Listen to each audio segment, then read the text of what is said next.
this world can offer me. For I know that He alone can satisfy.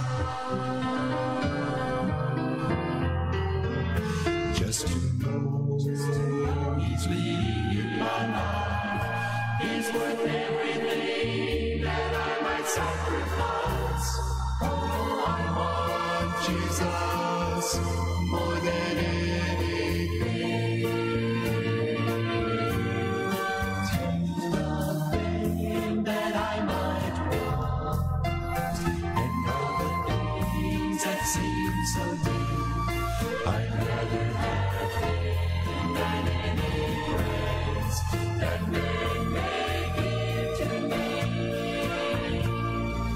I want Him to have control.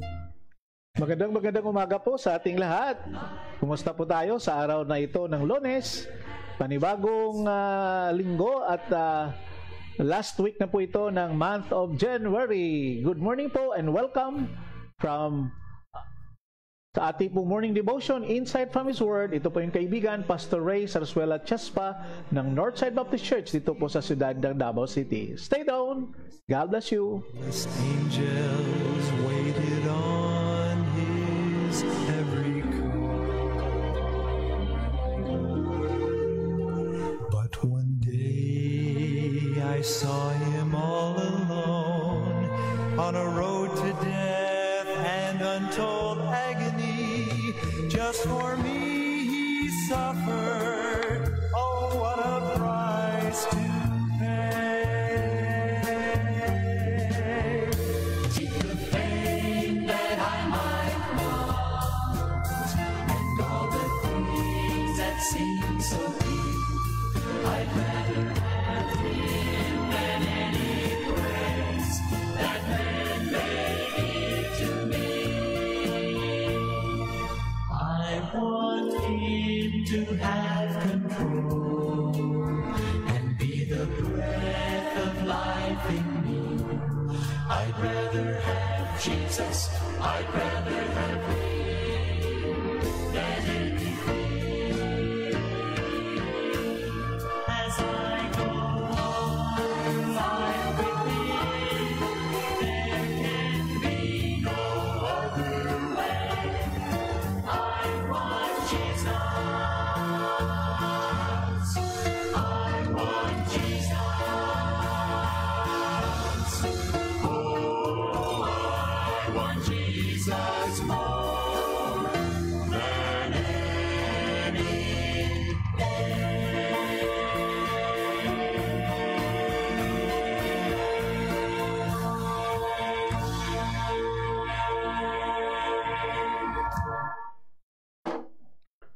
Magandang umaga po sa ating lahat. Kumusta po tayo sa araw po ito ng Lunes? Sorry po, medyo na late tayo ng konti kasi every Monday po ay nasa Zoom meeting po ako and at 7 o'clock, so medyo na pasubrahan ng konti kaya pero ready na po ako, na-ready ko na lahat yung ating program. Actually, may patugtog pa sana ako na papuri na song pero alanganin na po tayo. Ang oras po natin alas 8:11 na po ng umaga dito po sa Pilipinas yan ng oras. So saan kang sulok naman ng mundo? Magandang umaga po sa inyong lahat. At sana po ang ating pong ang ating buhay ngayon ay masagana at kasi panig natin ang Diyos. Kumusta po ang ating simba kahapon? I know na merong mga lugar pa sa Pilipinas na talagang lockdown sila. But salamat naman na dito tayo sa Davao City. Tuloy po ang ating ang ating pagsamba kahapon. So kahapon, kahit kukunti lang, pero salamat naman na pagpatuloy ang ating mga ginagawa sa araw-araw. So kapatid, kumusta po? Kumusta pong relasyon mo sa Diyos? Kumusta na po ang pagbasa mo ng salita ng Diyos at pakinig ng salita ng Diyos? What a wonderful life. Yan po ang tema ng Zoom meeting namin every Monday. Wonderful Life sa ano yan ni Pastor Elmer Ponce doon po sa California. At isa tayo dyan na nakipag-join. At yung mga previous naman, nung previous Monday, ay I'm the one who bring who share God's Word to them. At salamat naman. At kanina, si Manay Bibiolata, no? Si Manay Menda, siya po ang nag-testimony kanina. So, praise God for that, no? Hindi pa naman marami ang nagjo-join, but I praying na in His time, no, maging marami rin ang maka-join. If you want to join, just tell me. Pwede ko kayo po na mabigyan ng kanilang Zoom ID at saka password doon. Okay, so, kumusta po tayo? Medyo kanina umaambon dito sa Davao City. Hindi pa ako nakalabas, hindi ko makita what's happening outside. But I believe na dumadating na si Haring Araw. So good morning muli sa kay Ma'am Juicy Magayon na imbag na bigat kada kayo ami di niya. So good morning po. And also to Brother Fublador diyan po sa Mangagoy, good morning sa inyo. And to sino ba? Si Ma'am Jinky Induyo na nagano siya message sa akin kung wala ba. Meron po tayo no to the Induyon family diyan sa Lingig sa Surigao del Sur. Maayong buntag sa inyo dira kay Sir Julius and mga kids at ang mga kapatiran po natin diyan sa Lingig naman, no. So naimbag na bigat sa mga Kailokanuhan natin si Pastor Jero Sardina, no, naka-drop by man siya, no. I keep on nakita ko po siya. And then to Brother Jed Mangana diyan po sa Simirara Island, mayong aga. Magandang umaga po sa inyo diyan lahat, no.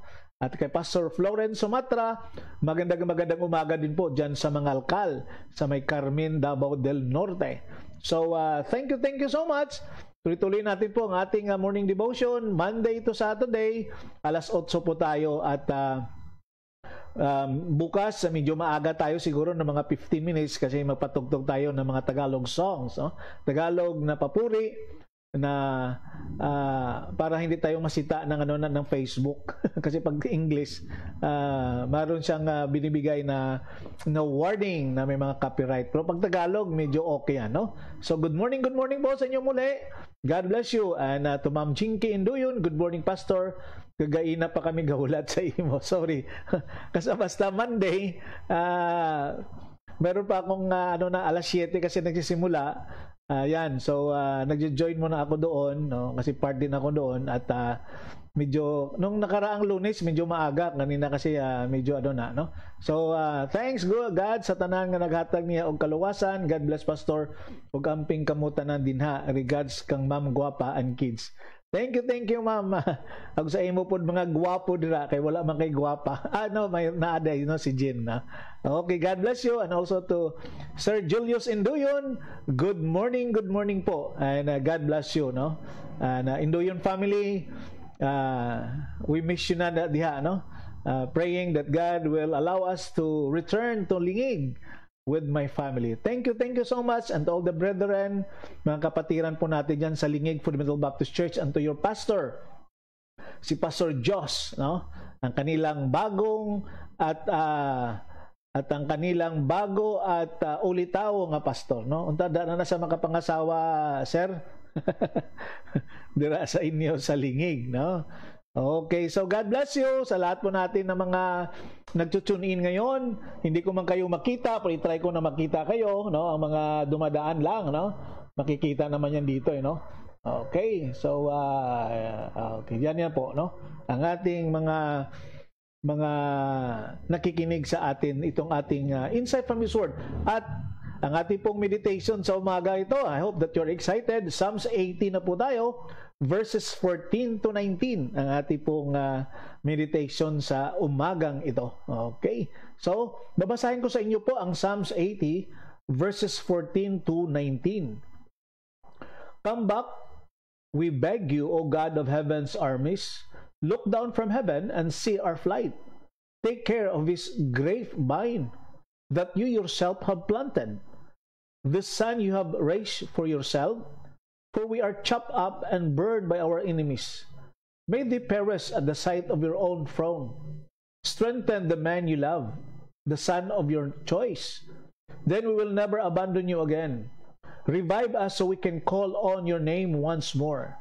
Turn us again to yourself, O Lord God of heaven's armies. Make your face shine down upon us. Only then we will be saved. Hallelujah. Praise God for His word this morning. Okay.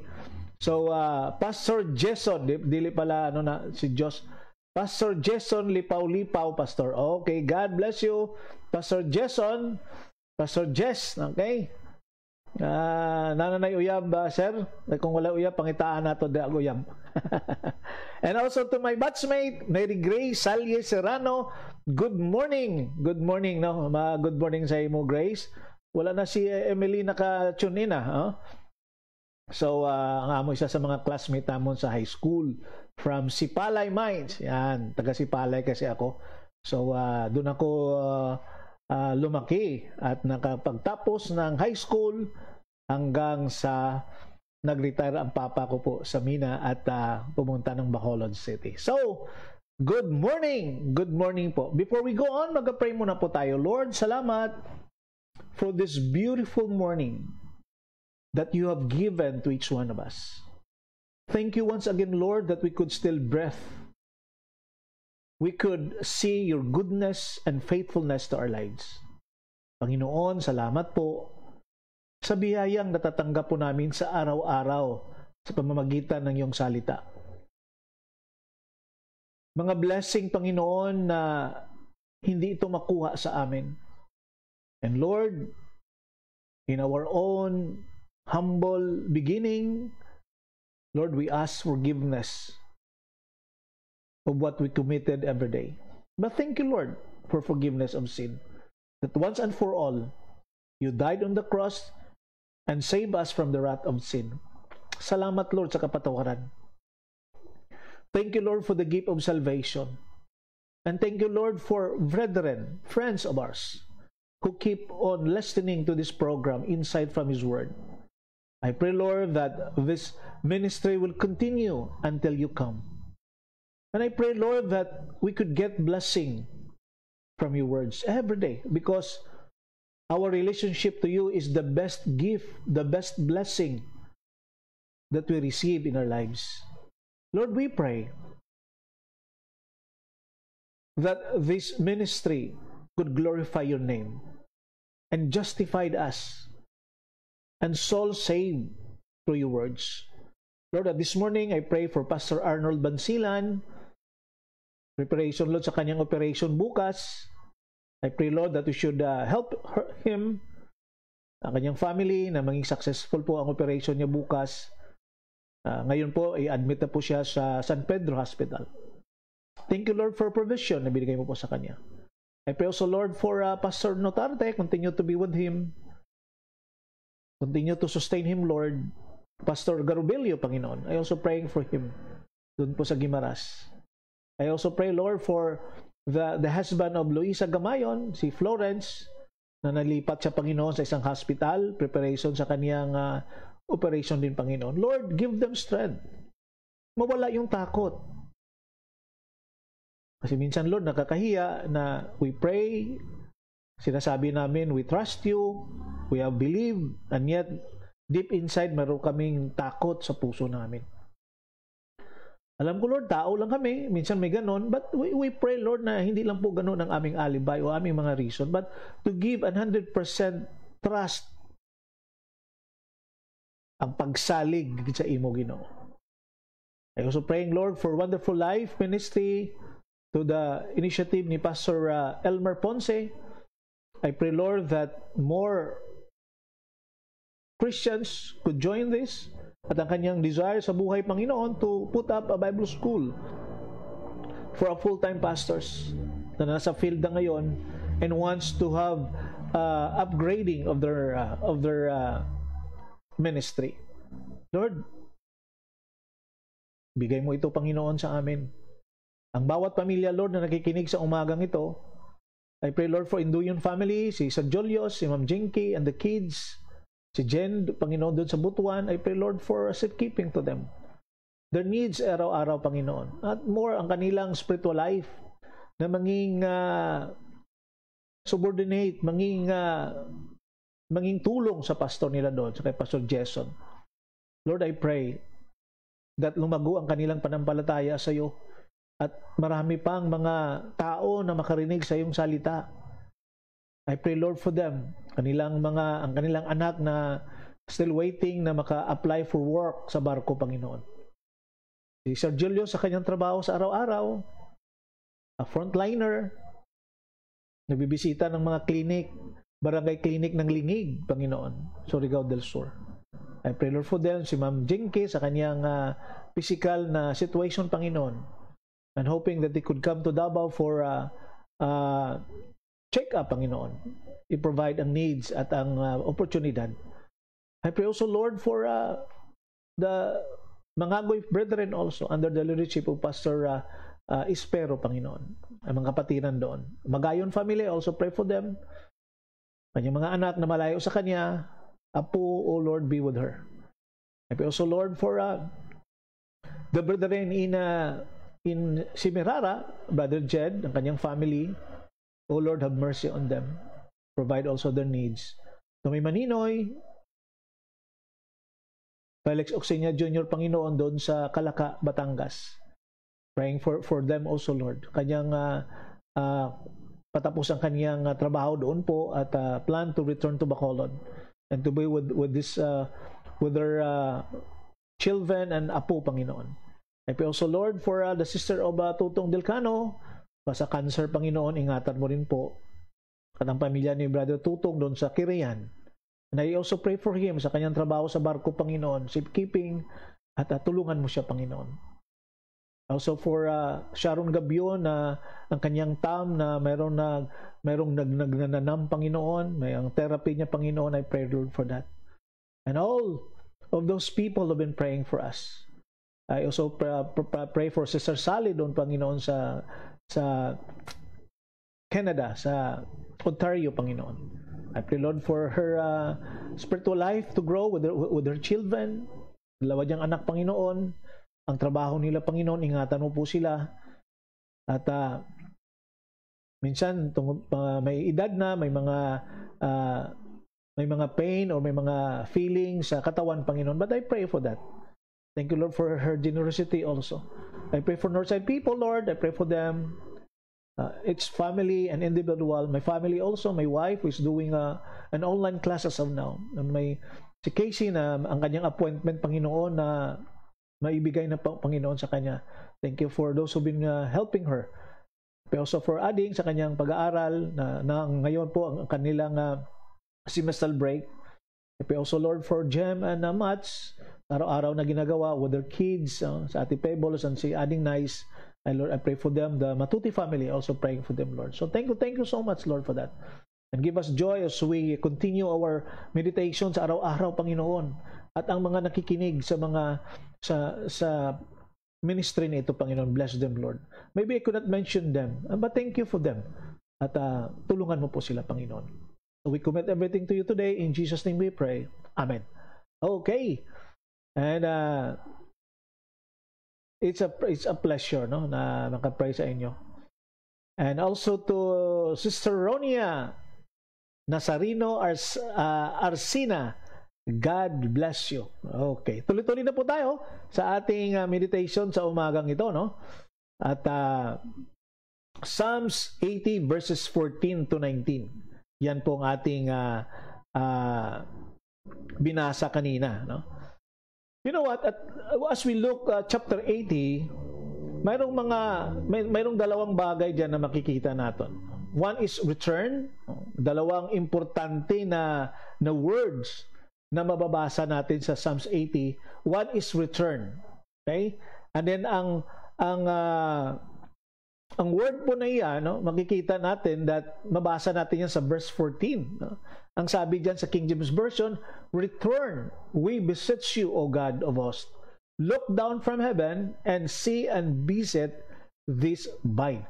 Sa isang translation po, ang sabi niya sa verse 14 is ganito, come back, we beg you, O God of heaven's armies, look down from heaven and see our flight. So, makikita natin dito, no? Not only the word return, but also the word is revive, or revive should I say. No? Sa verse 18 na po, naman po yan. No? Sabi dyan, then we will not turn back from you, revive us, and will call upon your name. You know what? God had departed from His people. Alam mo po yan? He had planted this vine, the nation of Israel, in the land of Canaan. Yan po ang word na ekabod. The glory of God departed from His people. Yan. So He had cast out the other nation to make room for Israel.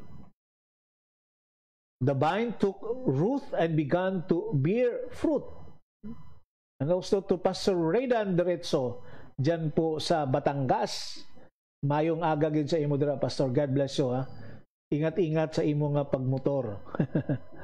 So, makita natin dito that we talk about the vine because Israel was considered as the vine that was been planted by the Lord in the land God has promised to them, which is Canaan. But sad to say that itong vine na ito never produced fruits. And instead, they follow what others are doing, which is not good, which is not right in the sight of God. So the vine took root and began to bear fruit, but the people of Israel began to sin against God. Alam po natin ang istorya niyan. So instead of being distinctively separate, they began to imitate other nations and visit their altars and participate in their sacrifices. Yun ang nakakalungkot doon, no? It was God who saved them. It was God who allowed them na umalis doon sa kanilang situation bilang isang slave doon po sa Egypt, because that is their prayers. Natulungan sila. So kinuha sila doon ng Panginoon at dinala sila doon sa promised land. Sabi pa nga nila ni Caleb saka ni Joshua, the land that, ano sabi niya? The full of good trees, honey and comb. Ano, di ba? But hindi nila binibigyan ng ano yon, ng pansin. So instead to focus on what the Lord, under agreement with the Lord, they themselves began to imitate what the other nations are doing. Binibisitahan nila ang kanilang kanilang altar doon, at ang nakakalungkot, nagpa-participate pa sila sa mga sacrifices na ginagawa ng mga hidden people. Itong mga tao na hindi naniniwala sa Diyos at mga tao na kalaban ng Diyos. So God said, if that's the way you want it, you can have it. Oo, mabait naman ang Panginoon, di ba? O kaya sabi ng Panginoon, kung yan ang gusto nyo, sige, ibibigay ko po sa inyo yan. Yan. So in 1 Samuel chapter 4 verse 21, God left His people. God left His people. Yan ang word sa Hebrew na ikabod. Kaya sabi ni Asaph dito, return we beseech you. Lord, balik ka na sa amin. Yan. Tingnan mo, ang Diyos, hindi namimilit ang Diyos kung ayaw mo. Kung yan ang gusto mo, He allow you to do that. Sige, gawin mo yan. So the word ikabod means the glory has departed in 1 Samuel chapter 4 verse 21. Diba?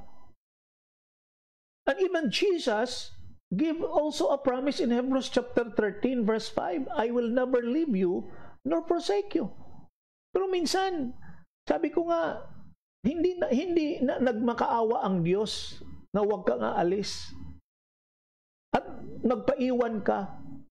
But the Bible is very clear sa aming message kahapon, the secret of abundant life is abiding in obeying. You cannot abide the Lord if you don't obey His word.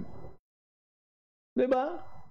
And then you cannot obey the Lord if you don't abide Him. Ano sabi ng John chapter 15 verse 5? Abide in me and I in you. That is very clear. Because without Him, we can do nothing. Pero at this time, the nation of Israel want to do their own. Sabi ng Panginoon, then, aalis na lang po ako. Okay? And the glory of God departed from them. So sabi ko nga sa Book of Hebrews, di ba? God will never take away His presence, but He will take away His power and blessings. Remember that. Ang sinasabi sa Book of Hebrews, I will never leave you nor forsake you. Ibig sabihin noon, hindi naman naalis ang presensya ng Diyos, pero ang aalis yung kapangyarihan at ang blessings ay mawawala. So if necessary, He will withhold the extra anointing He wants to give us. At makikita po natin yan. No? And I believe that God has something for us. He wants to remind us. Ang ating relationship sa Kanya, the vine and the branches. So the secret of abundant life that we produce fruits. At ang pangalawa dyan, the secret is by abiding through our obedience sa Panginoon. Importante po ang obedience sa Panginoon. Ano bang nangyari sa kay King Saul noon? Can you remember that? That he was been stripped, he was been overthrown. Kinuha sa kanya ang trono because he never obeyed the word of God. The voice of God, he never obeyed that. He do sacrifices. Anong sabi ni Samuel? Obedience is better than sacrifices. You do sacrifice, you do offering, so what? God wants obedience. And this is what happened sa nation of Israel. And even today, God gave a promise that He will never leave us nor forsake us, but yes, the presence of God is there, but the power and the blessing will be taken away. Isang bagay po na makita natin dyan. No? He will withhold in verses 18 and 19 our prayer for revival. And then ang sabi niya sa verses, ang sabi dito ni Asaph, Lord, return to us. Balik na kayo, Panginoon. Please, maawa ka. At then ang pangalawa dito, sabi niya, sa verses 18 and 19, sabi niya, not only to restore us, but revive us, and we will call upon your name. And restore us. Return, revive, and then restore us. O Lord God of hosts, because cause your face to shine, and we shall be saved. Tatlong bagay na makikita natin po sa mga verses na ito. Asaph wrote that he begged that God will return because umalis ang Diyos. I don't know, hindi din siguro makaya ng Diyos ang mga ginagawa ng tao niya. Diba? And because of that, Asaph make an appeal again, not only to return, but to revive them. Are we asking the Lord to revive us? To restore us? Diba? You know what? God will never leave you. But there are times when we may need to withhold His power and blessing because of sin in our lives. Are we in need of God's restoration? He hears the prayer of revival. We should ask Him to clean our hearts and then pray how Asaph prayed. Lord, return unto us. O God of hosts, look down from heaven and see and visit this vine. We are the vine. Hindi po tayo mabubuhay sa mundong ito pag wala ang Diyos. Huwag mong isipin na sa mga pagdasal natin at walang response, sabihin kagad natin, nandiyan pa ba ang Diyos? Buhay pa ba ang Diyos? Yes, of course, He is there. Sabi ko nga, God, wala siyang na mag-explain sa atin kung bakit matagal. Because we're not living on the explanation, but we're living on the promises of God. Diba? Para bang ayaw natin maghintay? Gusto natin pag humingi tayo, nandiyan ka agad. We want an instant result of what we're doing. Tama naman po yun. Pero ang Panginoon po ay hindi siya sumusunod sa ating timetable. May sarili po siyang panahon na sinusunod, na oras na sinusunod. At instead na ang Diyos ang mag-compromise sa atin o ang makinig sa atin, tayo ang makinig sa Diyos. Diba? So, in the case of Israel, the glory of God departed from them because that is what they want.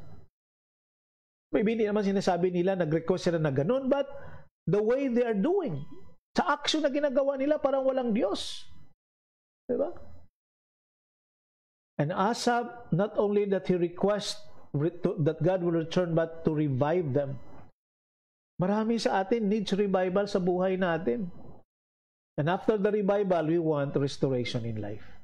So kapatid, sana po sa umagang ito, may pinapahiwatig ang Panginoon sa atin. God is rebuking us and reminding us na kung anuman ang mga sitwasyon mo ngayon, tatanungin mo sarili mo, God has something for me. God is talking to me. Kaya darating ang panahon, huwag nating hintayin po yun, na aalis ang Panginoon sa atin. And every time na we call upon the name of the Lord will not listen to us. Yan ang pinakamasakit doon. But as of now, we're under grace. The hands of God is still waiting sa bawat isa sa atin na bumalik sa Kanya. So that the power and the blessing will be restored upon us. So sana po sa umagang ito, may mga bagay po tayong napupulot sa ating meditation sa umagang ito. Okay?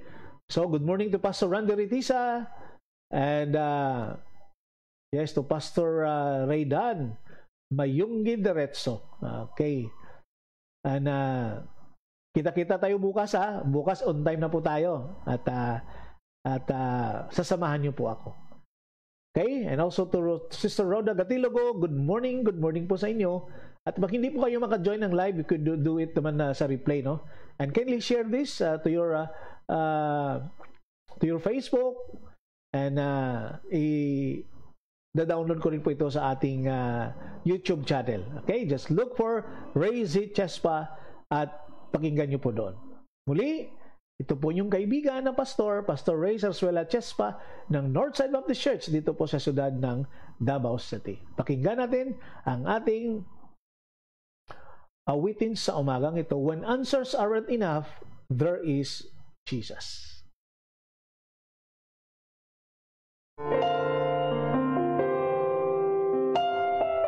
See you tomorrow. I love you and God loves you.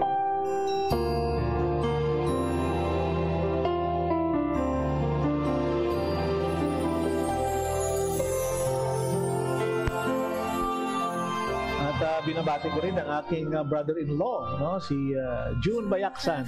Nasa Pasay ka pala, John. Ingat-ingat ka dyan. We keep on praying for you. You have climbed, you have fought, you have won. But this valley that lies coldly before you casts a shadow you cannot overcome. Just when you thought you had it all together, you knew every verse to get you through. But this time all the sorrow broke more than just your heart, and reciting all those verses just won't do. When answers aren't enough, there is Jesus.